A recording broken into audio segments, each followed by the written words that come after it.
In the brutal, unforgiving skies of World War II, American bomber crews embarked on missions of immense danger, pushing deep into enemy territory.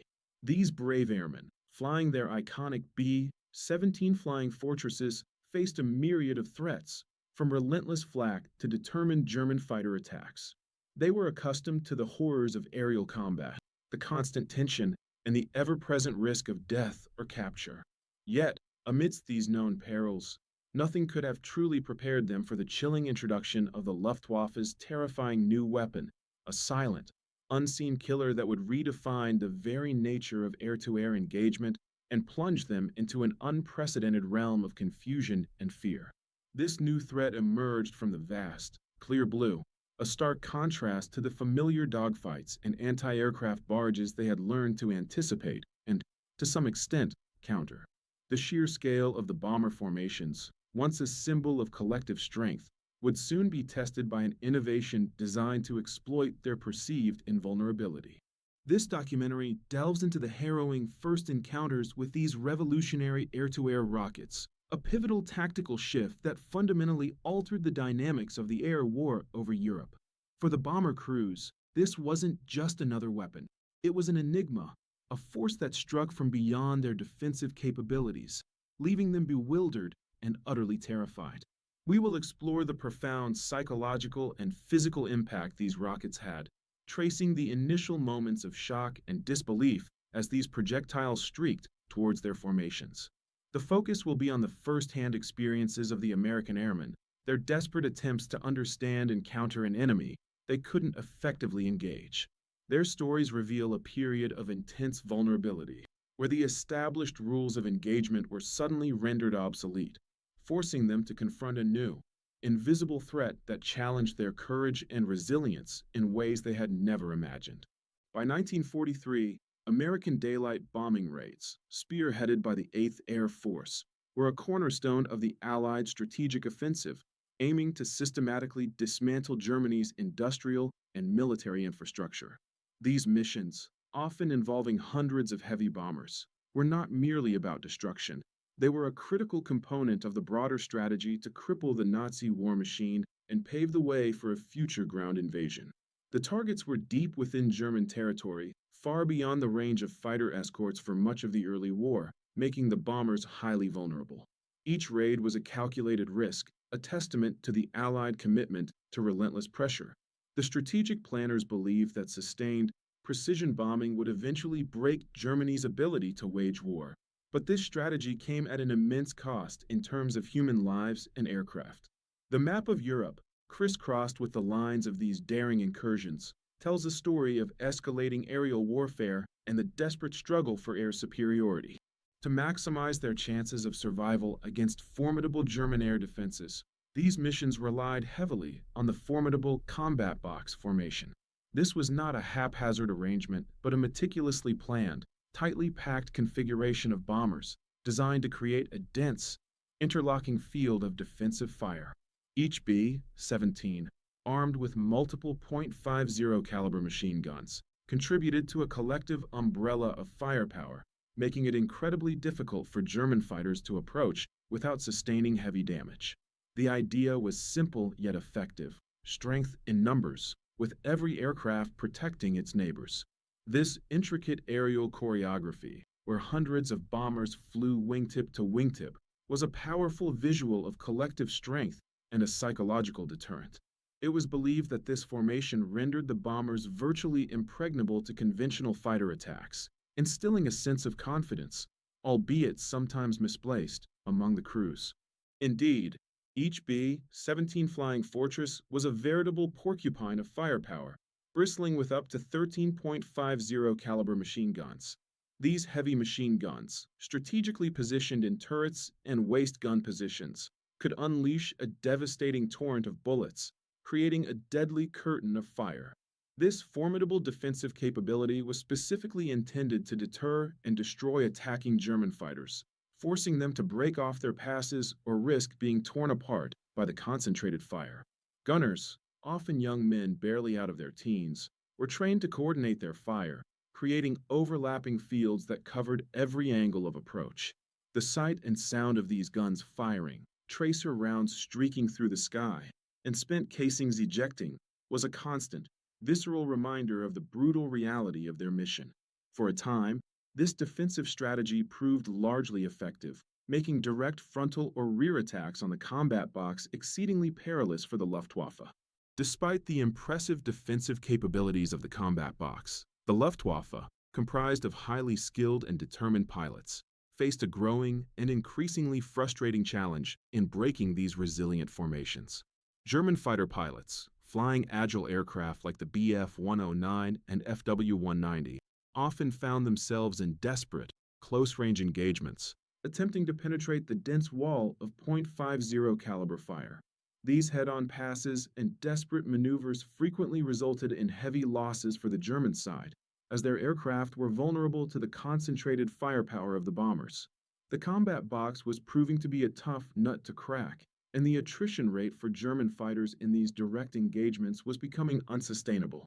This tactical stalemate spurred German military strategists and engineers to seek a radical new solution, a weapon that could overcome the inherent advantages of the bomber formations without incurring such prohibitive losses. In response to the formidable combat box and the heavy losses incurred by their fighter pilots, German engineers embarked on a mission to develop a revolutionary new weapon. Their answer came in the form of the Werfergranit 21, more commonly known as the BR-21, an air-to-air rocket designed to fundamentally change the calculus of aerial combat. This unguided rocket was a desperate but ingenious attempt to provide German fighters with a standoff capability, allowing them to attack the heavily armed bomber formations from a safe distance. The BR-21 was a relatively simple, yet robust, piece of engineering, a large-caliber rocket designed for maximum destructive power rather than precision. Its raw, functional design, often mounted conspicuously under the wings of German fighters, signaled a new era of aerial weaponry, one that prioritized brute force and range over the agility and close-quarters combat that had defined earlier air battles. The true innovation of the BR-21 lay in its ability to allow German fighters to attack from beyond the effective range of the bomber's formidable defensive machine guns. This standoff capability was a game-changer. Previously, German pilots had to brave the deadly curtain of .50 caliber fire, often closing to within a few hundred yards to score hits. With the BR-21, they could launch their rockets from over 1 kilometer away, a distance at which the American gunners' weapons were utterly useless. This meant German fighters, such as the Bf-110C launching its rocket, could unleash their destructive payload and then disengage, minimizing their exposure to enemy fire. The visual of a rocket arcing towards a distant bomber formation, leaving a trail of smoke, underscored this new, terrifying reality. An attack could come from seemingly nowhere, with no visible enemy aircraft close enough to engage. At the heart of the BR-21's destructive potential was its potent 40-kilogram warhead. This substantial explosive charge was designed to inflict catastrophic damage, not necessarily through a direct hit, but by detonating in close proximity to a bomber. The sheer force of the blast, combined with the fragmentation from the warhead, was capable of tearing apart even the most robust American bombers, such as the B-17 Flying Fortress, which were renowned for their ability to absorb punishment. The animated diagrams and historical illustrations of the BR-21's internal components vividly highlight this massive warhead section, emphasizing that its primary purpose was area effect destruction. A single rocket, if it detonated close enough, could rupture fuel tanks, sever control cables, or even break a bomber's back, turning a seemingly invincible aircraft into a plummeting inferno in an instant. This raw destructive power was a key factor in the psychological terror it inflicted. These formidable rockets were not confined to a single aircraft type, but were deployed by various German aircraft, showcasing the Luftwaffe's adaptability in integrating new weaponry. The Fw-190, a highly agile and powerful single-engine fighter, was equipped with them, allowing it to engage bombers from a distance before closing in for conventional attacks. The Bf-109, the backbone of the Luftwaffe's fighter force, also carried the BR-21, adding a new dimension to its interceptor role.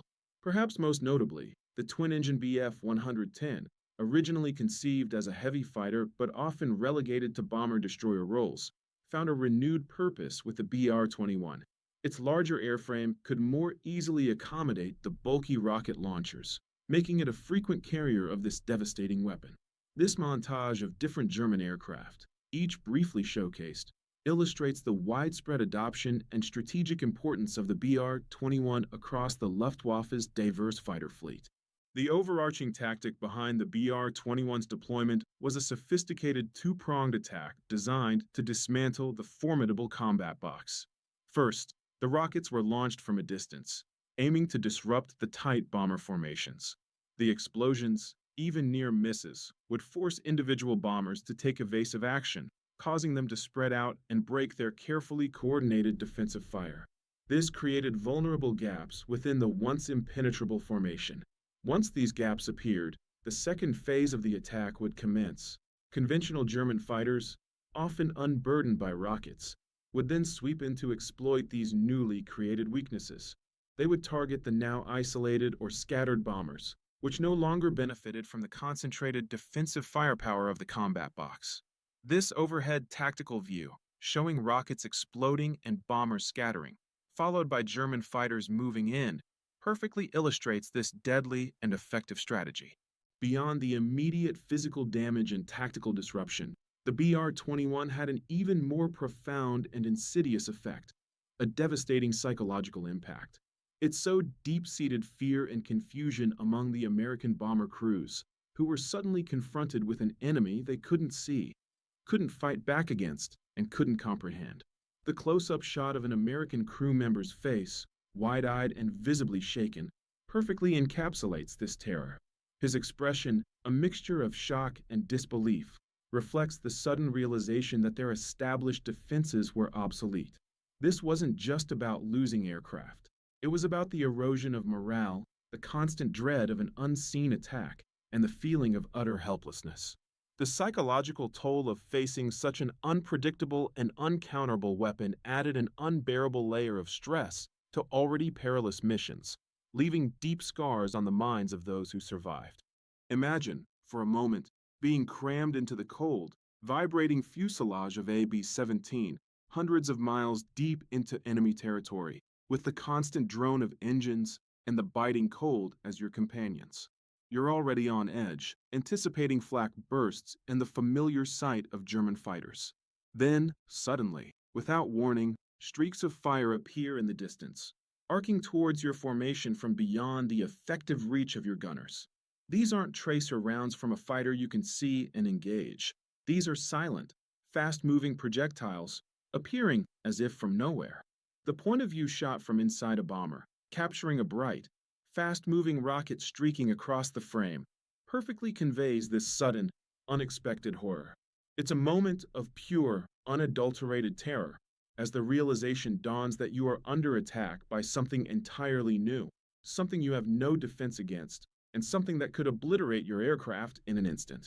The rockets exploded with a devastating, concussive force, often without any prior warning, transforming the once predictable aerial battlefield into a deadly, unpredictable chaos. Unlike conventional fighter attacks, which involved visible aircraft and the exchange of machine gun fire, the BR-21 strikes were often silent until the moment of detonation. One moment, the sky was relatively clear. The next, a massive explosion would erupt near a bomber, sending shrapnel and debris tearing through the air. This sudden violence, captured in footage of a large explosion near a bomber, highlighted the immense destructive power of the rocket. The lack of warning amplified the terror, leaving crews with no time to react or brace for impact. The sky became a minefield, where invisible threats could materialize and unleash their fury at any second, making every mission an agonizing test of nerves and endurance. The most harrowing accounts from the American bomber crews describe the horrifying spectacle of seeing their comrades' aircraft disintegrate in an instant. One moment, a fellow B-17 would be flying steadily in formation. The next, it would be engulfed in a fiery flash, vanishing into a cloud of smoke and wreckage. There was no time for goodbyes, no chance for rescue, just the sudden, brutal reality of loss. The wide shot of a bomber formation, with one aircraft violently breaking apart, underscores the suddenness and finality of these attacks. The surrounding bombers, continuing their flight, emphasized the chilling isolation of each loss and the grim necessity of pressing on. These were not just machines, they were homes for 10 men, and to witness their sudden, violent demise, often without understanding the cause, left an indelible mark of trauma and grief on the survivors, a constant reminder of their own precarious existence.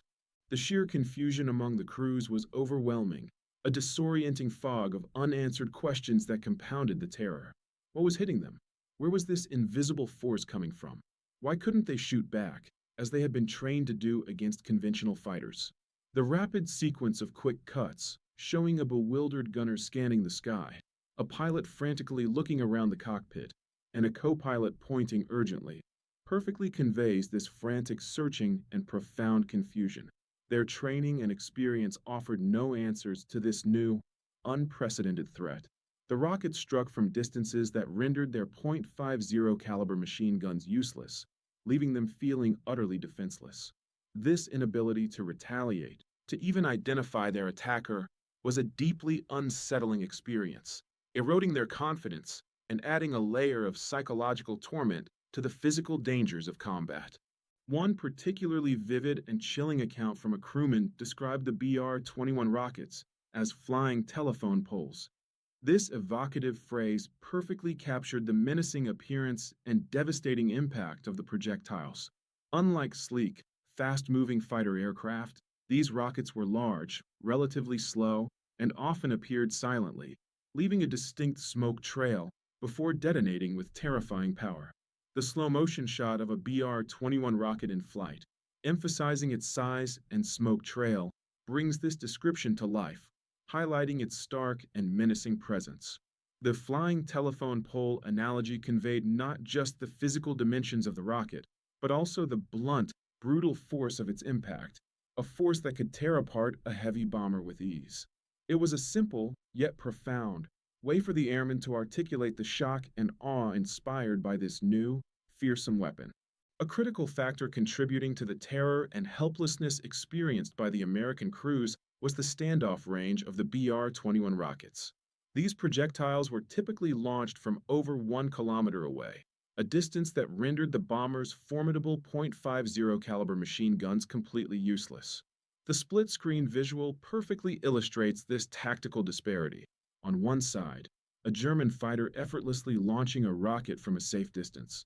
On the other, an American gunner desperately trying to aim his machine gun, but with his target far beyond his weapon's effective range. This meant that German pilots could unleash their destructive payload without ever entering the deadly defensive envelope of the bomber formation. The American gunners, once the proud protectors of their aircraft, were reduced to frustrated spectators, their powerful weapons impotent against an enemy that refused to engage on their terms. This technological advantage fundamentally shifted the balance of power in these engagements. This unprecedented standoff capability created an overwhelming sense of helplessness among the American crews. They were accustomed to fighting back, to engaging the enemy with their formidable firepower. But against the BR-21, their weapons were ineffective, their training rendered moot. The close-up on the face of an American gunner, his expression etched with frustration and despair, vividly captures this emotional state. The somber lighting further emphasizes his profound sense of powerlessness. It was a deeply demoralizing experience to be under attack by an unseen threat, knowing that you possessed the means to fight, yet being utterly unable to defend yourself or your comrades.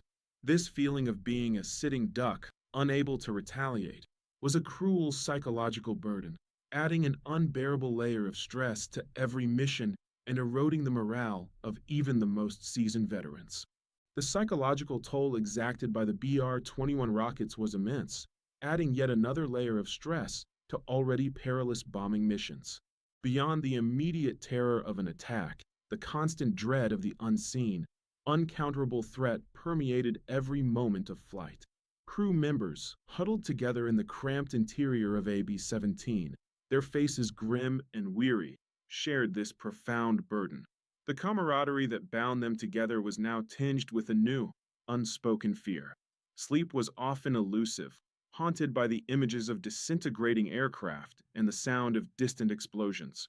The cumulative effect of this sustained psychological pressure was devastating, leading to increased rates of combat fatigue and emotional exhaustion. These young men, already facing the constant threat of flak and conventional fighters, now had to contend with an invisible enemy that could strike at any moment, leaving deep and lasting scars on their psyches. Despite their initial effectiveness in disrupting bomber formations and inflicting psychological damage, the BR-21 rockets were far from a perfect weapon. They came with a significant set of drawbacks that limited their overall impact and efficiency. From the German perspective, these limitations were a constant source of frustration, highlighting the inherent trade-offs in weapon design and deployment. The visual of a German fighter, likely a Bf-110, flying with the large, conspicuous BR-21 launchers clearly visible under its wings, immediately hints at one of the primary issues. These bulky additions were not aerodynamic, and their presence significantly altered the performance characteristics of the aircraft carrying them. Understanding these drawbacks is crucial to appreciating the full story of the BR-21 and why it ultimately did not turn the tide of the air war. One of the most significant drawbacks of the BR-21 system was the sheer bulk of its launchers. These large, cylindrical tubes, mounted conspicuously under the wings of German fighter aircraft, created substantial aerodynamic drag. This increased drag had a direct and detrimental impact on the performance of the fighter, reducing its top speed and, crucially, its maneuverability. A side-on view of a German fighter struggling slightly in flight, with the rocket launchers creating noticeable air resistance, subtly illustrates this performance degradation. For fighter pilots, who relied on speed and agility to engage and evade, this reduction in performance was a serious handicap. It meant that after launching their rockets, or even while carrying them, these aircraft were less capable in a dogfight, making them more vulnerable to Allied fighter escorts and limiting their ability to effectively follow up on a rocket attack with conventional gun passes. Another critical limitation of the BR-21 was its unguided nature and the ballistic trajectory it followed. Unlike later guided missiles, the BR-21 was essentially a large, unguided projectile. To compensate for its ballistic drop over the long distances it was launched, German pilots had to aim the rockets with a significant upward launch angle. This made accurate aiming a considerable challenge, especially against a moving target like a bomber formation. The historical diagram illustrating the trajectory of a BR-21 rocket, showing its initial upward launch and subsequent ballistic curve towards a target, clearly demonstrates this complex aiming process. Factors like the bomber's speed, altitude, and evasive maneuvers, combined with the fighter's own speed and altitude, made precise targeting incredibly difficult. Often, pilots would fire salvos of rockets, hoping that at least one would detonate close enough to a bomber to cause damage, rather than relying on a single, precise hit. Nevertheless, despite these inherent drawbacks and the difficulties in aiming, the BR-21 rockets did achieve a measure of tactical success. Their primary objective was not necessarily to destroy every bomber, but to disrupt the tight combat box formations, and in this, they often succeeded. The explosions, even near misses, forced individual bombers to take evasive action, causing them to spread out and break their carefully coordinated defensive fire. The aerial shot of a bomber formation that has become noticeably looser and more spread out, with larger gaps between aircraft, serves as clear evidence of this successful disruption tactic. Once the formation was broken, the collective defense was weakened, making individual bombers more vulnerable to subsequent attacks by conventional German fighters. So, while not a perfect weapon, the BR-21 effectively served its purpose as a formation breaker, creating opportunities for the Luftwaffe to inflict further damage. The experience of facing the BR-21 rockets was so disorienting and terrifying that one American pilot famously described it as being shelled by an invisible artillery battery in the sky. This powerful analogy perfectly encapsulated the feeling of being under attack from an unseen, distant force with no visible enemy aircraft to engage. The wide shot of the sky filled with distant smoke plumes from rocket explosions, with no visible enemy aircraft, vividly portrays this sense of an unseen, distant threat. It was a battle against ghosts, where explosions would erupt seemingly out of nowhere, leaving crews to wonder where the next strike would come from. This comparison to artillery fire highlighted the impersonal and overwhelming nature of the attacks, stripping away the traditional elements of aerial combat and replacing them with a chilling, unpredictable barrage from beyond the horizon, a truly unnerving experience for any airman. The initial shock and terror inflicted by the BR-21 rockets were palpable, sending ripples of concern through Allied command. This unprecedented threat forced American commanders to urgently reassess their existing tactics and defensive strategies. The scene depicting American officers in a briefing room, poring over maps and engaged in serious discussion, their expressions grim and concerned, perfectly illustrates the gravity of the situation. The stark lighting emphasizes the seriousness of the strategic challenge they faced. They understood that the combat box, once considered impregnable, was now vulnerable, and a new solution was desperately needed to protect their bomber crews and ensure the continuation of the strategic bombing campaign. This period marked a critical turning point in the air war as Allied strategists scrambled to develop countermeasures against a weapon that had fundamentally altered the aerial battlefield. As the war progressed and the tactical landscape evolved, the Luftwaffe continued its relentless pursuit of aerial innovation. Building upon the lessons learned from the BR-21, they developed and deployed the more advanced R-4M rocket. The R-4M, or Rakit, for kilogram, Minenkampf, was a significant improvement over its predecessor. It was sleeker, lighter, and could be carried in much greater numbers, often in racks of 12 or 24 under the wings of single-engine fighters like the FW-190 and Me-262 jet fighter. The close-up of an R-4M rocket, highlighting its more streamlined design and the potential for multiple mounts, clearly demonstrates this technological progression. While still unguided, the R-4M's smaller size and increased quantity allowed for a more concentrated barrage, making it a more potent threat in the later stages of the war, particularly against the increasingly well-defended bomber streams. Beyond unguided rockets, the Luftwaffe's engineers were also pushing the very boundaries of aerial warfare technology, exploring the realm of guided missiles. A prime example of this forward-thinking innovation was the Verstal X-4. This remarkable weapon, though seeing very limited operational deployment, represented a significant leap towards modern missile technology. The historical footage or detailed model of the Verstal X-4, showcasing its unique design with distinctive control wires extending from its wings, emphasizes its advanced nature for the time. It was an air-to-air missile guided by a pilot via joystick and optical tracking, with commands transmitted through those trailing wires. While complex and prone to issues, the X-4 was a clear precursor to the guided missiles that would dominate post-war aerial combat, demonstrating Germany's desperate attempts to maintain a technological edge in the face of overwhelming Allied air superiority. However, the tide of the air war was beginning to turn.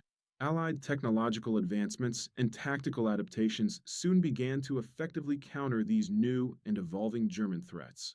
The initial period of terror and confusion caused by the rockets gradually gave way to a more robust and effective Allied response. The shot of a P-51 Mustang fighter, sleek and powerful, flying alongside a bomber formation, serves as a potent symbol of this shift. It represents the arrival of effective, long-range escort protection, a critical development that would fundamentally alter the balance of power in the skies over Europe. This wasn't just about new weapons. It was about a comprehensive strategy that combined superior aircraft, improved tactics, and the sheer industrial might of the Allied nations to overcome the Luftwaffe's innovations. The true game-changer in countering the Luftwaffe's rocket attacks and re-establishing air superiority was the introduction of long-range Allied fighter escorts, most notably the iconic P-51 Mustang. This aircraft, with its exceptional range, speed, and formidable firepower, could accompany bomber formations all the way to their targets deep within Germany and back. The dynamic shot of multiple P-51 Mustangs flying in formation, their polished surfaces reflecting the sunlight, conveys a powerful sense of strength, protection, and renewed confidence. For the bomber crews, the sight of these sleek, powerful fighters flying alongside them was an immense psychological boost, a tangible sign that they were no longer alone and vulnerable. The P-51's ability to engage German fighters on their own terms, far from the bomber streams, effectively neutralized the rocket threat before it could even materialize, marking a pivotal moment in the air war. These new long-range escorts, particularly the P-51 Mustangs, were instrumental in neutralizing the rocket threat before it could even materialize. Their extended range allowed them to engage German fighters far from the bomber formations, intercepting them as they attempted to position themselves for rocket launches. The footage of a dogfight between a P-51 Mustang and a German fighter, with both aircraft maneuvering aggressively, vividly illustrates this proactive defense. The P-51s would sweep ahead of the bomber stream, clearing the skies of enemy interceptors. This meant that German pilots, burdened by their bulky rocket launchers and facing superior Allied fighters, often couldn't get close enough to launch their BR-21s or our Ford MS effectively.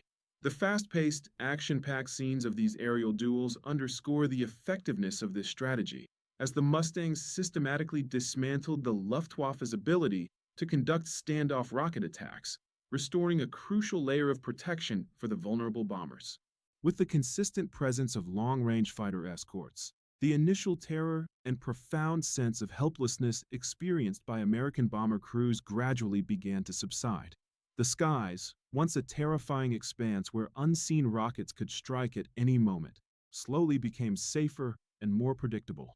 The shot from inside a bomber, looking out at the P-51 escorts flying nearby, captures this profound shift in morale. The faces of the crew members, now showing a sense of relief and renewed confidence, tell a powerful story of psychological recovery. They knew that if German fighters approached, the Mustangs would be there to engage them, providing a vital shield. This increased fighter protection not only reduced losses, but also restored a crucial sense of security and control, allowing the bomber crews to focus on their primary mission with a renewed sense of purpose and significantly less dread. The story of the Granite 21 and its successor, the R-4M, stands as a stark and compelling reminder of the relentless innovation and brutal realities that defined aerial combat in World War II. It highlights the constant technological arms race, where each new weapon or tactic was met with a countermeasure, pushing the boundaries of engineering and strategy. The somber, wide shot of a lone B-17 bomber flying through a cloudy sky, perhaps with some battle damage visible, symbolizes the enduring struggle and the profound impact of these developments. The BR-21, though ultimately countered, forced a fundamental reevaluation of air defense and offense, leaving an indelible mark on the history of military aviation. It was a weapon born of desperation, yet it foreshadowed the future of air-to-air combat, demonstrating the devastating potential of standoff weaponry and the psychological toll it could inflict. Ultimately, the narrative of the BR-21 rockets is not just about technology. It is a testament to the extraordinary courage and resilience of the American bomber crews who faced these terrifying new weapons. These young men, often far from home, endured unimaginable horrors, confronting an enemy that struck from beyond their reach, yet they continued to fly day after day. Their experiences underscore the immense psychological burden of aerial warfare and the profound human cost of strategic bombing. This entire saga also illuminates the intricate strategic chess match played out in the vast, unforgiving skies above Europe, where every innovation, every tactic, and every countermeasure was a move in a deadly game for air superiority. The final, powerful image of a group of American bomber crew members, tired but resolute, their faces telling a story of survival and unwavering determination, serves as a poignant reminder of the human spirit's capacity to endure even the most brutal and terrifying challenges of war.